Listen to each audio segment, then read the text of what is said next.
Hello student, now we start our next topic central tendency. ये आपको BCA की book में क्या है, चैप्टर नंबर 2 है। तो सेंट्रल टेंडेंसी क्या है आपके पास?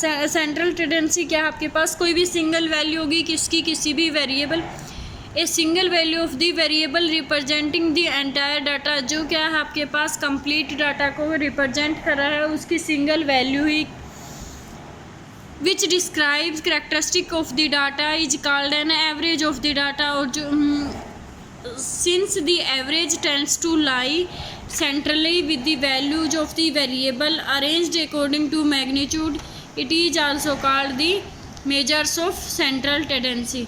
इसके आगे अलग अलग से टाइप आ जाएगी आपके पास, arithmetic mean, geometrical mean, harmonic mean, median, mode. ठीक है, उसके बाद है characteristic for an ideal measures of central tendency.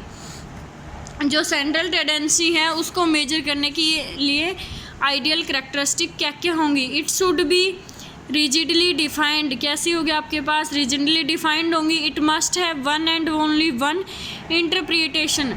Second क्या होगा? It should be based on all observation. जो सेंट्रल टेंडेंसी की जो मेजरमेंट है वो किस पे डिपेंड होगी आपके पास, किस पे बेस होगी? कंप्लीटली ऑब्जर्वेशन पर। It should be easy to understand and simple in calculation. क्या होगी आपके पास? अंडरस्टैंड करने में क्या होगी? ईजी होगी, और कैलकुलेशन में कैसी होगी? सिंपल होगी। Extreme values should not have much effect.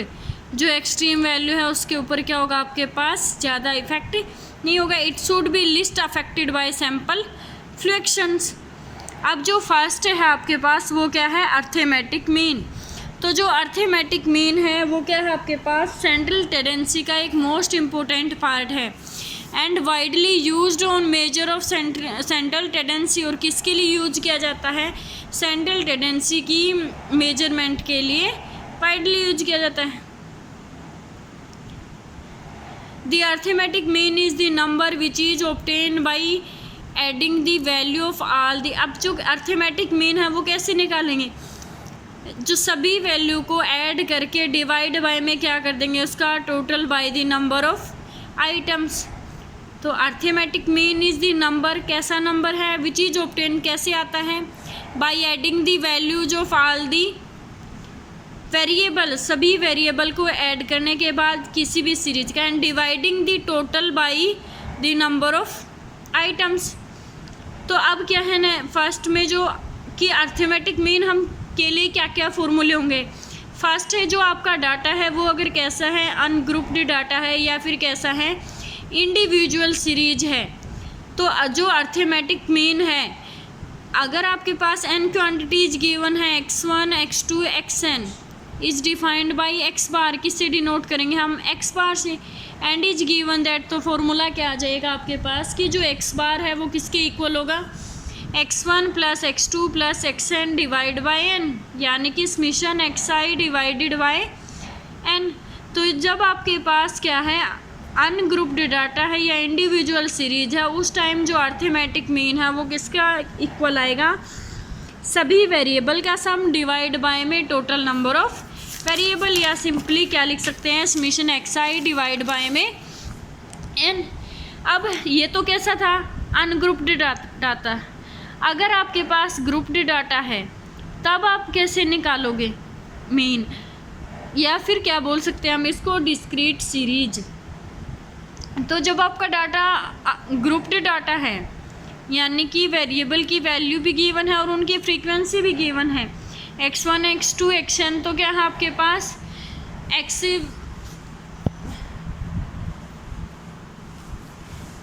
जो x वेरिएट है उसकी वैल्यूज हैं x1 x2 xn, और f1 f2 fn कैसे हैं आपके पास? फ्रीक्वेंसीज हैं।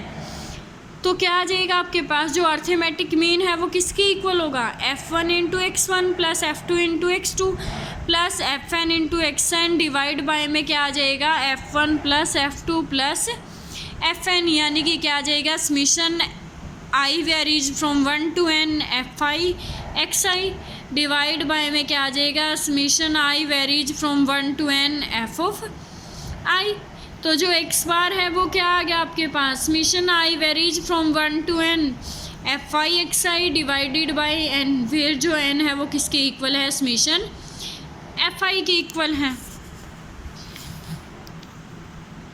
अब उसके बाद है कि weighted arithmetic mean, if W1, W2, Wn denote the weights given to the variate x1, x2, xn। Given variate है x1, x2, xn और W1, W2, Wn क्या है उसके वेट्स हैं। तो जो वेटेड अर्थमेटिक मीन है वो किसके इक्वल होगा, W1 इंटू x1 प्लस के W2 into x2 plus Wn into xn divide by में W1 प्लस के W2 प्लस के Wn। तो क्या लिख सकते हैं इसको हम, summation Wi into xi divide by में समीशन Wi।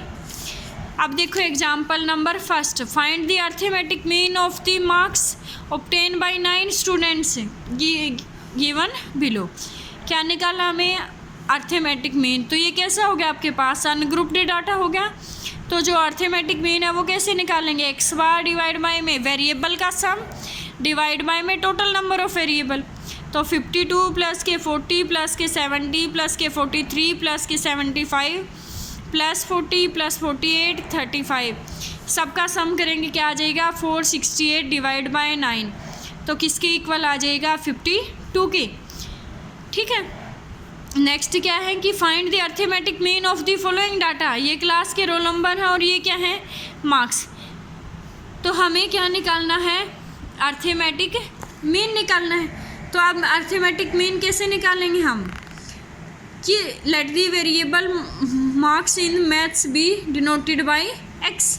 तो जो अर्थमेटिक मीन है वो क्या आ जाएगा, इन सब के मार्क्स का सम डिवाइड बाय में टोटल नंबर। टोटल कितने हैं आपके पास 10 रोल नंबर, 10 ही बच्चों के मार्क्स गिवन है। तो 520 डिवाइड बाय में 10 किसके इक्वल हो गया 50। नेक्स्ट में क्या है, the mean marks of 100 student was found to be 40। तो जो मीन है मार्क्स ऑफ 100 स्टूडेंट के मार्क्स का वो मीन कितना है 40 है। Later on it was discovered, कुछ टाइम के बाद दोबारा से डिस्कवर किया जाता है तो that score of 53 was misread as 83। तो जो हमारे पास किसी का स्कोर 53 था वो हमने क्या रीड कर लिया था, मिसरीड 83, यानी कि उसके जगह हमें 83 मार्क्स लगा लिए और थे कितने उसके 53। Find the correct mean. तो अब क्या निकालना, हमें करेक्ट मीन फाइंड आउट करना। तो नंबर ऑफ स्टूडेंट्स कितने हैं 100 है। इनकरेक्ट मीन, तो जो अब ये पहले जो मीन था अगर हमने ये रीड ही कर लिया कि 53 को हमने 83 रीड कर लिया, तो जो आपका पहले गिवन है मीन वो कैसा है इनकरेक्ट। तो जो इनकरेक्ट मीन है वो कितना है आपके पास 40। इनकरेक्ट मार्क्स कितने हैं 83, क्योंकि मिस रीड कितने की है हमें 83। करेक्ट कितने हैं 53। Let the variable marks B denoted by x। तो जो वेरिएबल मार्क्स हैं वो किससे डिनोट करते हैं x से। x बार जो है वो किसके इक्वल होगा, summation x divided by n। तो जो इनकरेक्ट मीन है आपके पास वो किसके इक्वल हो जाएगा, incorrect mean equal to incorrect summation x। तो अब इनकरेक्ट मीन तो किसके इक्वल है 40 के। Incorrect summation x divide by में क्या आ गया 100। अब 100 इस साइड आके मल्टीप्लाई में, तो इनकरेक्ट समीशन x किसके इक्वल आ गया आपके पास 40 इंटू 100। तो क्या आ गया आपके पास 4000। Let x bar the correct arithmetic mean. तो अब जो x बार है वो किसको डिनोट करता है, करेक्ट अर्थमेटिक मीन को, by using correct summation x। अब वो कैसे आएगा, करेक्ट समीशन x कैसे आएगा, इनकरेक्ट समीशन x में से हम क्या माइनस कर देंगे इनकरेक्ट x जो हमने, और प्लस क्या कर देंगे करेक्ट x। तो आपका क्या आ जाएगा करेक्ट समीशन x। अब इनकरेक्ट समीशन x कितना आया है 4000 और इनकरेक्ट x कितना था 83, करेक्ट कितना था 53।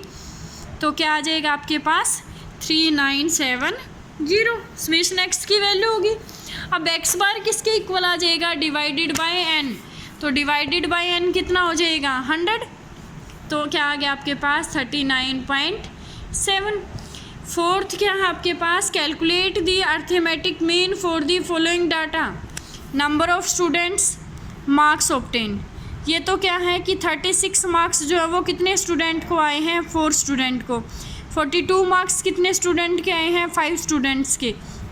इसी तरह से 46 9 के।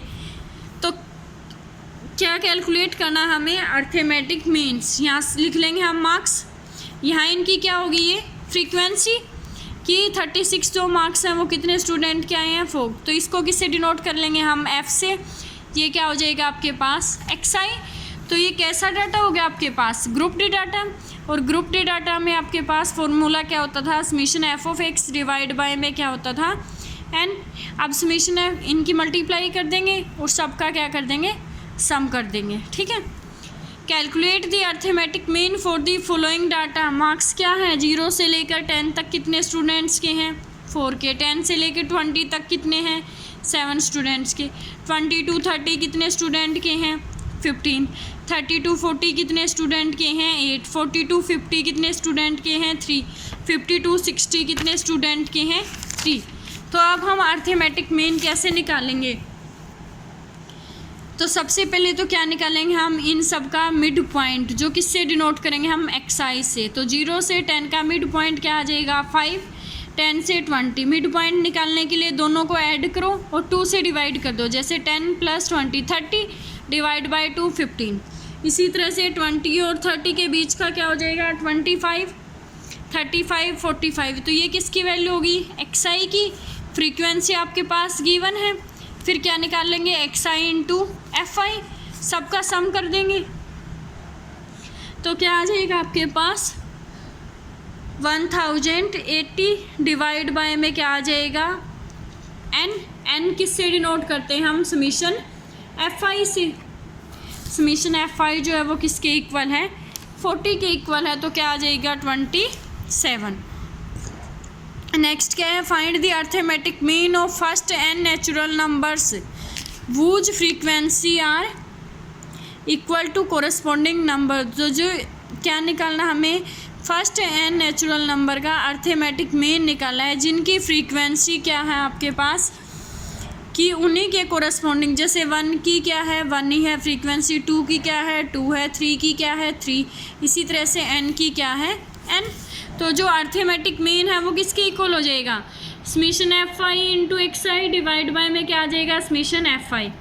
तो 1 into 1 + 2 into 2 3 into 3 + n into n। तो क्या आ जाएगा, समीशन n² डिवाइड बाय में क्या आ जाएगा, सम ऑफ फ्रीक्वेंसी।